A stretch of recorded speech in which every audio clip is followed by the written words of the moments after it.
Rideaux baissés, portes fermées et surtout cette affiche. C'est ainsi que les clients, mais aussi les salariés, ont appris la fermeture définitive de leur magasin. Depuis quelques mois déjà, ils ont vu les rayons du supermarché se vider.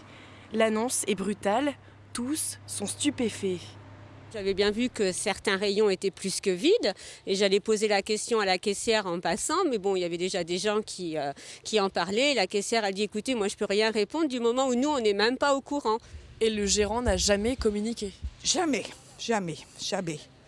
Et il y a un monsieur pourtant qui l'a accroché et il y a répondu que rien du tout, qu'il s'en fichait quoi. Hein, c'est ça en gros.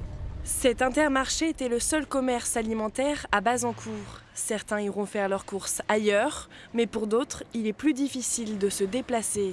Le propriétaire gérait ce magasin depuis 2 ans et demi.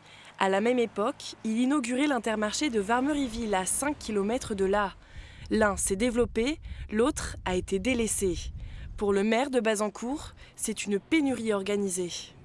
À partir du moment où il n'y avait plus de produits dans les rayons, les clients consommateurs venaient de moins en moins.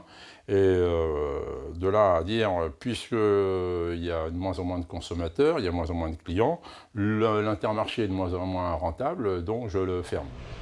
Le gérant a agi seul. Pas même la direction régionale de l'enseigne n'a été informée. Les salariés, inquiets, n'ont pas souhaité s'exprimer. Aujourd'hui encore, ils ne sont pas fixés sur leur sort.